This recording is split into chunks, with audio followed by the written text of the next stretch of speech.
살아오면서 저 사람 참 천재다. 그런 사람을 누구를 만나본 적이 있으십니까? 저 사람 참 정말 천재 같다. 나는 저 사람을 천재로 인정한다. 그런 사람을 우리가 살아오면서 몇 사람쯤은 들었고 만나보았고 그랬을 것이겠습니다. 에디슨은 천재를 99%의 노력을 하는 사람을 천재로 인정했습니다. 에디슨은 머리가 좋은 사람을 천재로 인정하지 않았었습니다. 에디슨은 그의 인생에서 영감은 1%면 충분하다. 99%의 노력이 있는 사람이 천재다 라고 정의했었습니다. 우리가 살아오면서 지금까지 저 사람 참 천재다. 그 부인하기 어려운 몇 사람들이 세계적으로 있습니다. 역사적으로도 있고, 메시가 공을 다루는 걸 보면 저 사람은 참 축구 천재다. 조던이 농구공을 다루는 걸 보면 저 사람 참 진짜 농구 천재답다. 일론 머스크 하는 거 보면 저 사람 대통령 누가 될지 선별하는 능력이 진짜 천재답다. 그런 생각이 든단 말입니다. 빌 게이츠를 보면 컴퓨터의 천재답다. 그래서 제가 생각을 해봤습니다. 신앙의 천재는 누군가? 역시 아브라함을 빼놓을 수가 없다라는 겁니다. 믿는 것 천재, 신앙 천재. 아브라함이 정말 신앙의 천재다라고 생각하지 않을 수가 없게 됐습니다. 그러면 메시는 그냥 천재가 됐겠는가? 조던은 그냥 천재가 됐겠는가? 일론 머스크는 그냥 천재가 됐겠는가? 빌 게이츠는 그냥 천재가 됐겠는가? 아브라함은 그냥 믿음의 천재가 되었겠는가? 비결이 오늘 본문 말씀에서 4장 17절 18절에서 아브라함이 믿음의 천재가 될 수밖에 없었던 원인이 세 가지를 분명히 믿었다라고 후일에 바울 사도께서 평가하셨단 말입니다. 오늘 우리는 믿음의 천재, 신앙의 천재 아브라함이 가졌던 이 세 가지의 믿음을 진정한 믿음의 정의가 아니라고 할 수도 없습니다. 그러므로 우리가 진정한 믿음의 사람이 되기 위해서는 아브라함이 믿었던 이 세 가지를 우리도 확실하게 믿어야만 진정한 믿음의 소유자가 될 수 있겠다는 것입니다. 첫 번째로 사도 바울은 아브라함의 믿음을 세 가지로 정의했습니다. 하나는 죽은 자를 살리는 하나님을 믿었다는 겁니다. 여러분, 우리 기독교는 이렇게 길을 가다가 구덩이에 빠진 사람을 보고 이 공자님께서는 그렇게 말씀하셨다는 겁니다. 그러게 미리 조심하지 그랬나? 이거 유교적 관점입니다. 그런가 하면 구덩이에 빠져서 어려움을 당하고 있는 사람을 석가모니께서 봤을 때는 아무래도 전생에 죄가 많았을 것이다. 이런 관점으로 바라본다는 겁니다. 그런데 우리 기독교는 건져낸다는 겁니다. 그리고 건져내놓고 이름이 무엇이냐고 물어보면 성경에 선한 사마리아 사람의 이름이 기록되지 않았다는 이유로 알려주지 않는 것이 우리 기독교인들이라는 겁니다. 그런가 하면 나 환자를 봤을 때 이 불교 관점에서는, 석가모니 관점에서는 저 역시 전생에 죄가 많아서 나 환자가 되었을 것이다 라고 여긴다는 겁니다. 마호멧은 돈을 줘서 치료를 받게 해라 이렇게 이야기했단 말입니다. 그런데 마태복음 8장에 보면 예수님께서는 그 나 환자에게 손을 대시며 가라사대 원하노니 나을지어다. 그래서 치료해 주셨다는 겁니다. 이게 바로 여러분 우리 기독교의 위력입니다. 석가모니의 무덤은 지금도 그 잔재가 있습니다. 마호멧의 무덤도 역시 잔재가 있습니다. 예수님의 무덤은 비어있단 말입니다. 이 기독교의 위력입니다. 아브라함이 그러한 죽은 자를 살리시는 하나님을 믿었다는 겁니다. 여러분, 오늘 로마서 4장 17절에 보면은 하나님은 죽은 자를 살리시며 라고 말했습니다. 그러니까 하나님께서는 절망이라는 단어를 모르십니다. 절망이라는 단어는 우리 사람이 만들어낸 겁니다. 하나님 사전에는 절망이라는 단어가 없단 말입니다. 사무엘상 2장 6절에 보면 여호와께서는 죽이기도 하시고 살리기도 하시며 라고 그 옛날 사무엘의 엄마 한나가 그 학문이 없는 그 여인이 그렇게 고백을 했단 말입니다. 진리입니다. 사실입니다. 이 하나님께서 죽은 자를 살리신다는 얘기는 하나님은 절망을 모르신다는 것이고, 절망을 모른다는 것은 하나님은 희망의 하나님이시라는 뜻입니다. 우리는 여러분 요셉처럼 구덩이에 빠지면 끝입니다. 이제 더 이상은 없는 겁니다. 내일은 없는 거고 이 구덩이에서 나는 얼마나 견디다가 죽을 것인가. 그게 우리 인간의 사고의 한계란 말입니다. 그러나 하나님께서는 구덩이에 빠져진 요셉을 바라보시면서 잠시 후에 미디안으로 가는 캐러반이 도착할 것이고, 그 캐러반에 타고 가서 보디발 장군을 만날 것이고, 보디발 장군의 아내의 유혹에 이 모함에 빠져서 감옥 갈 것이고, 그 감옥에서 이 두 왕의 신하를 또 만날 것이고, 그리고 결국은 바로에게 부름을 받을 것이고 애굽의 총리가 될 것이고, 이게 하나님의 계산법인데, 하나님께서는 그것을 시작과 끝을 동시에 보시는 하나님께서 나의 가는 길을 그가 아시나니 그가 나의 길을 이 정금같이 나를 만드시겠다고 말씀하신 하나님께서 어떻게 그걸 절망적으로 바라보시겠습니까? 아시는 분인데. 몰라야 절망이 오는 거지, 다 처음과 끝을 동시에 보시는 하나님께서 어떻게 절망을 산출해 내실 수가 있으시겠냔 말입니다. 그러므로 절망이라는 단어는 하나님께서 만들어낸 것이 아니라 우리 사람이 만들어낸 거란 말입니다. 아브라함이 75세의 부름을 받았습니다. 여러분, 아브라함에게 하나님께서 자녀를 주시려면 75세에 주셔도 늦어요. 지금 75세에 낳게 해주, 사라 65세, 아브라함 75세 지금 주셔도, 지금 아브라함의 친구들은 다 대학 가고 결혼하고 손주 볼 나이였단 말입니다. 그런데 그때 부르셔가지고 급한 게 하나도 없어요. 천천히 오죽하면 기다리다가 10년 기다리다가 86살에 아브라함이 이스마엘을 낳았겠어요. 그러면 좀 급해지실 만도 한데 아직도 전혀 급한 게 없어요. 천천히. 그리고는 창세기 17장에서 나타나셔서 하시는 말씀이 내년에 너에게 아들을 줄 것이다. 이름을 이삭이라고 하라. 아브라함이 엎드려서 웃었잖아요. 하나님, 이스마엘이나 그냥 잘 되게 해주시면 감사하겠습니다. 이스마엘은 이스마엘대로 잘 되게 해주겠다. 내년에 너에게 아들 낳게 해줄 것이니 이름을 이삭이라 하라.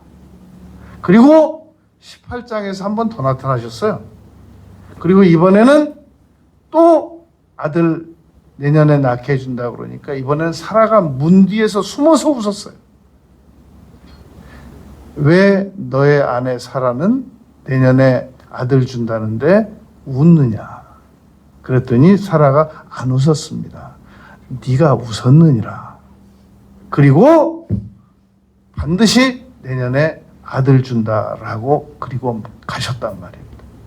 그게 18장인데 19장, 20장에 가서 아브라함이 또 아비멜렉에게 아내를 누이라고 속였단 말입니다. 믿은 겁니까? 안 믿은 겁니까? 17장에서 나타나셔서 말씀하시고 18장에서 나타나셔서 또 내년에 자녀 준다고 그 이름까지 다 지어주고 가셨는데 20장에서 아비멜렉에게 아내를 누이라고 속였다는 얘기는 아브라함이 그때까지도 안 믿었다는 얘기라는 겁니다. 그러므로 여러분, 아브라함이 죽은 자를 살리시는 하나님, 없는 것을 있는 것처럼 바라보시는 하나님, 바랄 수 없는 중에 바라게 하시는 하나님을 믿었다는 것은 시점도 따져봐야 되는 겁니다. 어느 시점에 믿었는가? 갈대아 우르에서 75살 때 믿었는가? 하란에서 믿었는가? 가나안 입성할 때 창세기 12장에서 믿었는가? 17장에서 믿었는가? 18장에서 믿었는가? 20장 가서도 못 믿었다니까요.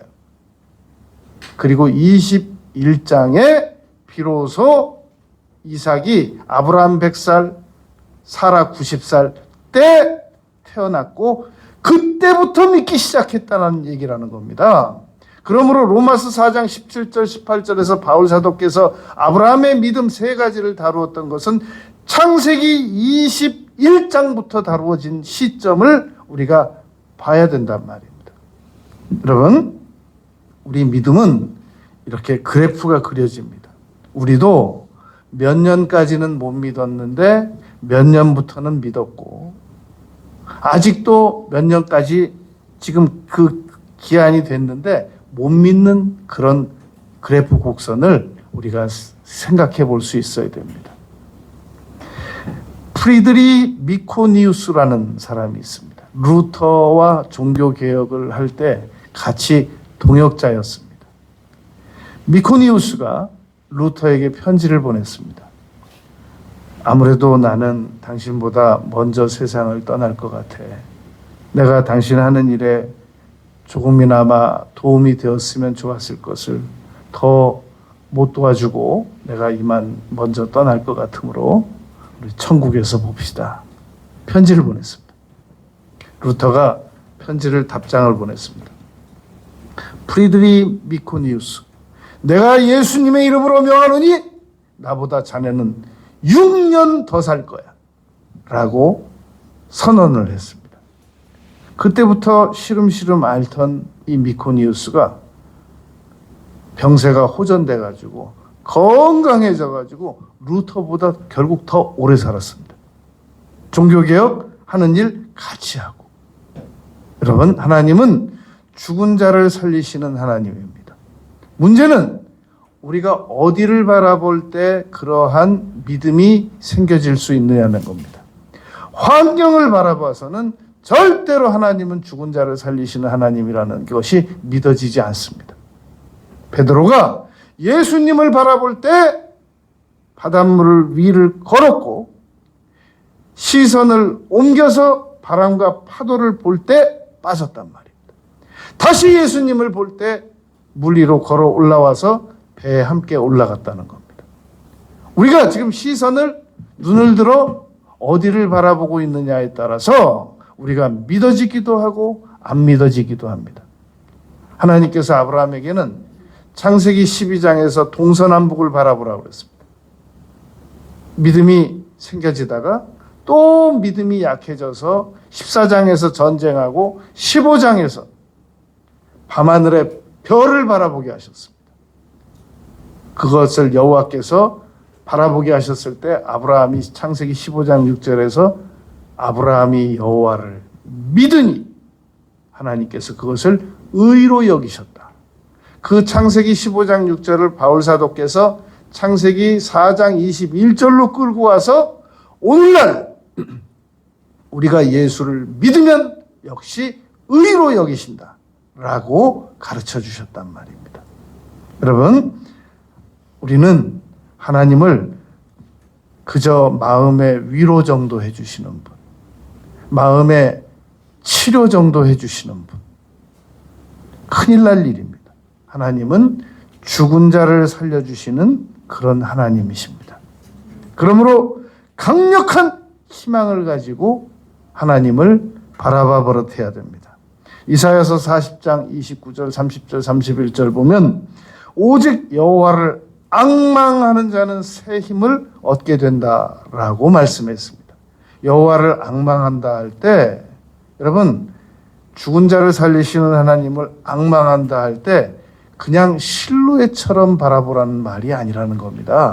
집중해서 바라보라는 얘기인 겁니다. 그러므로 여러분 우리는 언제든지 내가 갑자기 마음에 좌절이 오고 절망이 오고 아무것도 의욕이 없고 무기력해지면 하나님께서 나에게 응답을 안 해주신 게 아니라 내가 지금 어디를 바라보고 있느냐 그 방향을 고쳐야 된다는 겁니다. 그래서 루터가 종교개혁하다가 하루는 너무너무 낙심해가지고 있으니까 부인이 상복을 입고 들어왔더라는 얘기를 우리가 잘 알고 있지 않습니까? 당신 왜 뭐 하는 거예요? 이제 하나님이 돌아가셔가지고요. 아니 당신 무슨 그렇게 무엄한 말을 하시오? 하나님이 어떻게 돌아가실 수가 있으시오? 아니 당신 지금 근심하는 거 보니까 하나님이 돌아가시지 않고야 어떻게 당신이 그렇게 무기력하게 빠져 있을 수가 있겠습니까? 라고 이야기를 해서 루터가 그때부터 다시 하나님을 제대로 잘 믿기 시작했다는 얘기가 전해지고 있습니다. 여러분, 하나님은 죽은 자를 살리시는 하나님이십니다. 태초에 아무것도 없을 때 무에서 유를 만들어내신 분께서 죽었다가 다시 살아나게 해주는 게 여러분 쉽겠습니까? 아무것도 없는 무에서 유를 만들어내는 게 더 쉽겠습니까? 하나님께서는 아무것도 없는 곳에서 유를 만들어내 주신 분이신데 그런 하나님께서 죽은 자를 살려낸다고 하는데 그것도 믿을까 말까 한참 생각해요.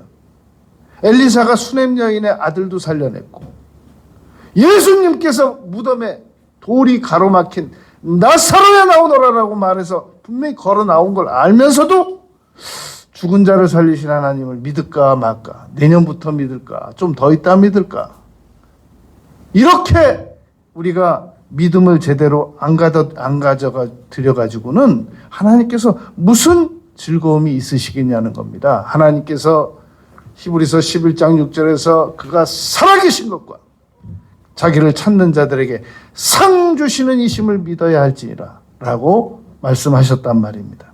그러니까 아브라함을 여러분 75세 그냥 자녀 턱 낳게 해주면 당연 심리에 빠져요. 다른 사람 다 친구들 다 낳았고 나는 늦었지만 이제라도 다 좀 늦었나 보다 그런단 말입니다. 철저하게 절망해서 더 이상은 희망이 없다 라고 생각했을 때 아들을 주셨단 말입니다. 얼마나 죄송했겠습니까? 그 아들 받고 그냥 감사하고 기뻐하기만 했겠습니까? 이삭 딱 태어나는 거 보고 너무 잘못했어. 내가 잘못해도 너무너무 많이 잘못한 거야. 내가 완전히 포기하고 이스마엘 낳고 내 마음대로 살았는데 이건 너무너무 잘못한 거야 라고 죄송했을 거란 말입니다. 여러분, 지금은 우리가 원하는 응답이 빨리빨리 안 오니까 하나님께 뭐 이것도 섭섭하고 저것도 섭섭하고 이거 진짜 예수 믿는 거 정말 힘들다 이거. 별 생각 다 합니다만 어느 날 하나님께서 우리에게 놀라운 응답을 주시면 그때는 기뻐 춤추기보단 바로 급 죄송하게 됩니다. 이런 날이 있었군요. 정말 죄송합니다. 제가 참 철이 없어도 많이 없었습니다. 라고 생각하게 될 것이란 말입니다. 창세기 22장 5절에서 아브라함이 이렇게 말합니다. 종들에게 내가 아이와 함께 가서 예배 드리고 다시 돌아오리라. 지금 이삭 번제로 드리고 다시 내려오겠다는 얘기예요. 이러한 믿음이 아브라함에게 20장까지는 없었다니까요. 그런데 21장에서 이삭 태어나는 거 보고 급 믿음이 성장하기 시작해서 25년 걸렸어요. 그러니까 하나님께서는 아브라함의 믿음이 성장되게 만드셔가지고 자발성을 주셔가지고 하나님께 이삭을 드릴 수 있는 믿음의 힘을 주셨단 말입니다. 이러한 과정을 보면서 우리도 죽은 자를 살리시는 하나님을 믿어야 되겠다. 그렇게 결심해야 되겠다는 겁니다. 두 번째, 아브라함의 믿음은 바랄 수 없는 중에 바라기 전에 현재 없는 것들을 있는 것 같이 시인하는 법을 배웠습니다. 없는데 있는 것으로 시인하는 법을 배웠단 말입니다. 아브라함은 여러분 창세기 12장에서 동서남북을 바라봤고, 그리고 밤하늘의 별을 바라봤고, 그리고 모리아 산을 바라보았습니다. 자기가 이삭을 드려야 될 곳을 자기가 자기 눈으로 바라보고 갔단 말입니다. 없는 것을 있는 것처럼 하시는 하나님을 믿었기 때문에 그렇다는 겁니다. 여러분, 사람은 마음속에 자기만의 이 믿음의 공간이 있어야 됩니다. 그 믿음의 공간에 그것은 쉽게 만들어지지 않습니다. 왜냐하면 우리 안에는 이성이 있고 강력하게 이 이성이 믿음을 저항합니다. 그런데 우리가 마음속에 예수님께서 골방에 들어가 기도드리라고 한 것처럼 우리 마음속에 기적을 믿는 공간이 있어야 됩니다.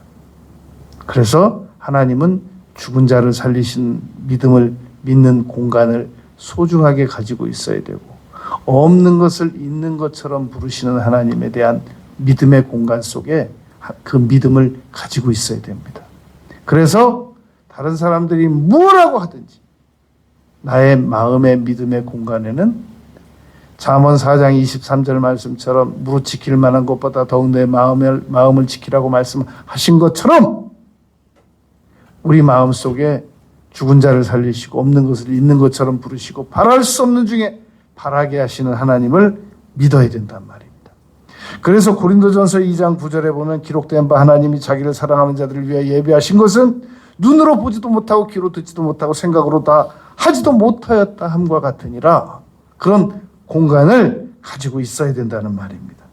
여러분, 이 에딘버러 대학의 피터 허그슨이라고 하는 교수님은 아주 놀라운 주장을 했어요. 너무너무 귀한 주장을 했습니다.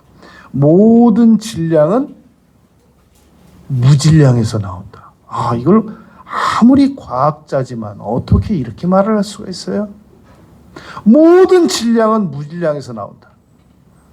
믿음은 무에서 유를 만드는 겁니다. 유에서 유를 만드는 게 믿음이 아니란 말입니다. 여러분, 하나님은 아무것도 없는 상황에서 우리에게 온 우주를 주셨습니다. 그리고 우리가 우리 자녀들 낳을 때 우리 자녀들 입장에서는 아무것도 없이 몸만 태어난 거예요. 그런데 그 자녀는 태어났는데 엄마도 있고 아빠도 있고 집도 있고 장난감도 있고 학교도 다니게 되고 먹을 것도 다 하나님이 예비해 두셨고 나중에 시집장가도 가고 아무것도 없었는데 어떻게 그럴 수가 있어요? 하나님께서는 무에서 유를 만들어내시는 분이시란 말입니다. 그러므로 잠언 18장 21절에서 죽고 사는 것이 혀의 힘에 달렸나니, 사람이 여러분 입으로 계속 시인해야 됩니다. 무엇을 하실 수 있거든. 아니, 그 아이의 아버지 입장으로서는 그렇게만 말해도 대단한 믿음 아니겠습니까? 무엇을 하실 수 있거든, 제 아들을 좀 고쳐주옵소서. 그걸 꾸짖어요. 할 수 있거든이 무슨 말이냐. 믿는 자에게 능히 하지 못할 일이 없느니라. 얼마나 하나님께서 우리가 믿음을 가지기를 원하시면 그렇게까지 말씀하실 수가 있으시겠냐는 겁니다. 여러분, 날이 모여서 주가 되는 거고 주가 모여서 월이 되는 거고, 월이 모여서 해가 되는 거고, 해가 모여서 우리 인생이 되는 겁니다. 우리가 한 인생을 살아나감에 있어서 정말 우리가 이 세상에 한 번 태어났다는 것은 큰 축복이 아닐 수가 없습니다. 물론 우리는 많은 고난을 당하면서 살아갑니다. 내가 가는 길을 그가 아시나니, 그가 나를 단련하신 후에는, 이사야서에서 내가 너를 풀무불에서 건져냈다고 그러거든요. 그러니까 우리는 많은 고난을 통해서 살아가는데 그 가운데서 믿음을 가지고 살아가면 놀라운 일들이 나타나게 된단 말입니다. 근데 우리가 지금까지 왜 이렇게 힘들었느냐? 믿음 없이 살았고 믿음 약하게 살았기 때문에 힘든 거지. 여러분, 이 세상이 그렇게 힘든 세상이라도 당신 기억 속에서 당신의 그 고난과 트라우마를 다 없애주면 좋겠습니까? 라고 물었을 때 다 없애달라고 그런다는 거예요. 내 이 고통의 트라우마 다 없애주면 좋겠다고. 그런데 그렇게 되면 과거의 추억도 같이 지워지는데 괜찮겠냐고 물어보면 다 안 된다고 그런대요. 그건 안 된다고. 여러분, 이 세상을 우리가 힘들게 살아가는 거 맞습니다. 그러나 아직도 우리에겐 추억이 있고 희망이 있고 행복했던 적이 있었단 말입니다. 그러므로 남은 생에 믿음을 가지고 없는 것을 있는 것처럼 입으로 시인하면서 살아가면 놀라운 일들이 우리에게 다가올 것입니다. 세 번째, 우리가 진정한 믿음을 가지기 위해서는 도저히 현실적으로 바랄 수 없는 중에 바라면서 살아가야 된다는 겁니다. 여러분, 아브라함이 도저히 현실적으로 이건 바라볼 수가 없어요. 이제는 죽은 자를 살리는 것을 믿을 수도 없고 없는 것을 있는 것처럼 부를 수도 없고 도저히 바랄 수가 없어요. 왜냐하면 75세에 부름 받았는데 이미 그때 자기 친구들은 다 손주 봤는데 자기는 86세가 5세가 돼도 없어요, 자녀가. 그 상황에서 사라가 하갈과 이 아이를 낳으라고 하니까 아브라함이 기뻐 춤추면서 그 일을 한 게 아니라는 겁니다. 절망적으로 도저히 희망이 없으니까, 더 이상은 바랄 수 없으니까 어쩔 수 없이 그렇게라도 해서 이스마엘을 얻게 됐던 것이란 말입니다. 여러분, 사람은 무엇을 바라보느냐에 따라서 그의 인생이 달라집니다. 우리가 사람이 누구를 만나서 누구에게 부탁을 하느냐에 따라서 그 인생이 달라집니다. 링컨이 하루는 남북전쟁 당시에 이 한 병사가 죽어가고 있다고 그래서 병문안을 갔답니다. 갔더니 이 부상을 심하게 당한 이 병사가 이미 시력을 잃었더래요.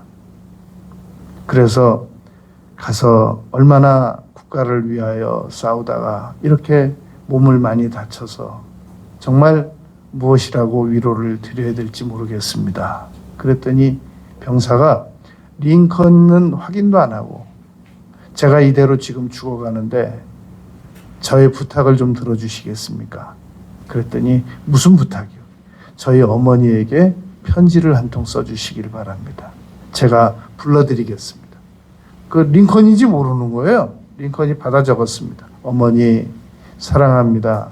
제가 국가를 위하여 이렇게 전투 중에 부상을 입어서 세상을 먼저 뜨게 됐습니다. 그리고 그 편지 쓰고 난 다음에 다시 부탁하더랍니다. 제가 지금 죽을 것 같은데 저의 눈을 감겨주시기 바랍니다. 링컨이 그 죽어가는 병사의 눈을 감겨줬답니다. 누구에게 부탁을 하느냐에 따라서 그 진가가 나타납니다. 대통령인지도 모르고 부탁했는데 이 병사는 대통령한테 대피를 요구했고 대통령에게 자기 죽어가면서 눈 감겨달라고 했단 말입니다. 누구를 바라보느냐? 누구에게 부탁하느냐? 전능하신 하나님에게 부탁할 수 있다는 우리에게 행복이 있단 말입니다. 여러분, 우리는 만났다면 하나님이에요. 이 피카소가 식당에서 밥 먹다가 냅킨에다가 그림 그려가지고 지금 경매로 나온 것이 몇 천만 원이라고 그러지 않습니까? 우리는 계속해서 예수를 바라보라. 히브리서 3장 1절 말씀입니다. 예수님을 바라볼 수 있고, 그리고 죽은 자를 살리신 하나님, 없는 것을 있게 하시는 하나님, 삼위일체 하나님을 우리가 바라볼 수 있다는 것은 큰 행복입니다. 사람은 여러분 기다리는 거 이건 너무너무 힘든 일입니다. 그런데 기다리는 것도 누구를 기다리느냐에 따라서 그 질이 달라져요. 하나님을 기다리는 건 이거 진짜 기다릴 만해요. 그래서 시편 40편 1절 2절에 보면 내가 여호와를 기다리고 기다렸더니 나의 부르짖음을 들으셨도다 그랬단 말입니다. 여러분 이 하나님 전화번호 아시는 분들 많죠? 하나님 전화번호 예레미야 33장 3절이라고 그래서 하나님 전화번호는 옛날부터 333번으로 이미 잘 알려져 있습니다. 근데 이 하나님께 전화를 드리면 그 특징이 있어요. 항상 기다렸다가 반갑게 받으신다는 겁니다. 그리고 우리가 급할 때 막 누구에게 전화 걸었는데 뚜뚜뚜뚜뚜뚜 그러면 많이 답답한데 하나님은 통화 중이 없어요. 언제 걸어도 항상 받으신단 말입니다. 그리고 우리는 사람들에게는 조금만 많이 말하면 요약해서 말하라고 그러는데 하나님은 우리가 무슨 말을 하든지 다 들어주십니다. 그리고 다 들으시고 우리가 구하지 않은 것까지도 주세요. 더 주세요. 그러나 하나님과 통화 중에 조심할 게 있습니다. 그건 안 되겠는데 안 되는 건 분명히 안 된다고 그러세요. 대신 우리가 안 되는 걸 구하면 하나님께서는 대신 다른 걸 주십니다. 대신 말이야. 그건 안 되는데 안 되니까 안 되는 걸로 알아. 이게 사람 법칙이고 하나님께서는 대신 말이야. 항상 대신 뭘 주세요. 이게 하나님과의 통화의 특징입니다. 그리고 기뻐요. 하나님과 통화를 하고 나면 항상 기쁩니다. 그런데 문제는 조금 기다려야 돼요. 근데 우리는 아무것도 안 기다리고 즉시 구하고 즉시 받으려고 하는 기대 수준을 가지고 있기 때문에 하나님께 대하여 불만을 가지는데 여러분 밥을 해도 뜸이 들어야 먹어요. 전화를 해도 신호 가는 시간이 걸리는 거고 아침에는 어쩔 수 없이 저녁을 기다려야 되고 저녁에는 어쩔 수 없이 아침을 기다려야 됩니다. 터널에 들어가면 나가질 때까지 기다리는 기간이 필요한 거란 말입니다. 하나님께서 우리가 이사하게 해달라고 그러면 우리가 이사 가면 그 집은 그 다음 집으로 가고 그 다음 집은 이사가 여러분 지구 한 바퀴 도는 일입니다. 근데 우리는 무조건 자판기처럼 지금 해달라고 그래요. 아무튼 우리나라 사람처럼 성질 급한 사람은 없대요. 전 세계적으로 여러 사람을 보고 이 커피 자판기를 뽑는 것을 예의주시하면서 봤더니 우리 한국 사람만 돈 넣고 컵 붙잡고 있대요. 그냥 있으면 나오는 건데 그게 따라지는 건데 아무튼 몰래카메라 촬영해 봤을 때 커피 잔 붙잡고 있는 사람은 우리나라밖에 빨리빨리로 끝나는 게 아니라는 거예요. 그러니까 하나님께서 분명히 주시는데 기다리는 시간이 필요하다는 겁니다. 여러분 이 칼 매닝거라고 하는 이 심리학자는 이런 얘기를 했습니다. 사람은 바다나 산이나 이런 초원을 바라보는 걸 좋아하는데 왜 그러느냐면 사람이 바다나 초원이나 그런 산을 바라보게 되면 그 마음속에 있는 여러 가지 스트레스가 희석이 된답니다. 그러면 산 바라보고 물 바라보고 강 바라보고 바다 바라봐도 스트레스가 희석이 되면 하나님을 바라보면 어떻게 되겠어요? 여행 가지 말란 말이 아니라 여행 가서 그런 거 바라보는 것도 참 건강에 좋은데 하나님을 바라보는 거는 더 좋단 말입니다. 그러니까 여러분 우리는 계속해서 하나님을 바라봐야 됩니다. 생각으로 바라보는 겁니다. 하나님은 눈으로 시야로 바라보는 게 아니라, 그래서 에베소서 3장 20절에 생각하는 것에 넘치도록 능히 하실 이에게 그러시잖아요. 시편 81편 10절에 내 입을 넓게 열라 내가 채우리라 라고 말씀하셨단 말입니다. 여러분, 오래전에 에베레스트산 등반에 성공한 김영도 단장이 있습니다. 이분이 대원들을 끌고 에베레스트산을 갔는데 큰 난관이 닥친 겁니다. 그 브라질에서 공수해온 이 산소통이 우리 한국 그 등반 대원들하고 안 맞았대요. 그러니 거기 가서 산소통이 안 맞으니 이제는 등반을 포기해야 될 지경인데, 그러면 몇 년을 준비한 그 일이 이제 수포로 돌아가지 않습니까? 그래서 결국은 포기하고 돌아가느냐 하는 상황에서 대원들하고 무산소 등반을 강행하기로 했답니다. 그 8,000m가 넘는 곳에 무산소 등반을 하면 어떤 위험이 도달하고 있겠냔 말입니다. 그만큼 절박했습니다. 그래도 포기할 수 없었기 때문에. 그런데 이 김영도 그 단장이 믿음이 좋은 분이에요. 결국 에베레스트산 올라가가지고 목사님한테 받아가지고 간 성경책을 거기다 묻어놓고 내려온 분이라고, 이분이. 그런지 산소통이 다 떨어졌으니 어떡하겠어요. 무산소 등반을 했는데 거의 산소가 절박할 시점에 그 산 위에서 발에 뭐가 걸리더래요. 봤더니 오래전에 나사에서 산소 풀 충전된 것 11개를 묻어놨더래요, 거기다. 그걸 대원들이 활용하니까 딱 맞더래요. 그 브라질에서 온 건 안 맞는데. 그거 다 산소통 활용해가지고 무사히 등반 마치고 등반 성공했다는 겁니다. 세계에서 8번째로. 여러분, 하나님께서는 여호와 일에 준비시켜 주시고 시험을 당할 쯤에 피할 길을 내서 능히 감당케 하시는 분이십니다. 문제는 우리가 죽은 자를 살리시는 하나님을 못 믿고 안 믿고, 없는 것을 있는 것처럼 부르게 하시는 하나님을 안 믿고 못 믿고 덜 믿고, 바랄 수 없는 중에 바라게 하시는 하나님을 안 믿고 못 믿고 덜 믿고, 이게 믿음의 문제인 거지, 하나님은 창세전부터 아무 문제가 없는 분이었어요. 이 세상 끝날까지 아무 문제가 없는 분이었단 말입니다. 환경에 문제가 있는 게 아니라 우리의 믿음의 문제가 있다는 겁니다. 여러분, 진정한 믿음을 가지고 남은 생애를 살아나가면 놀라운 일들이 우리에게 다가올 줄 믿습니다.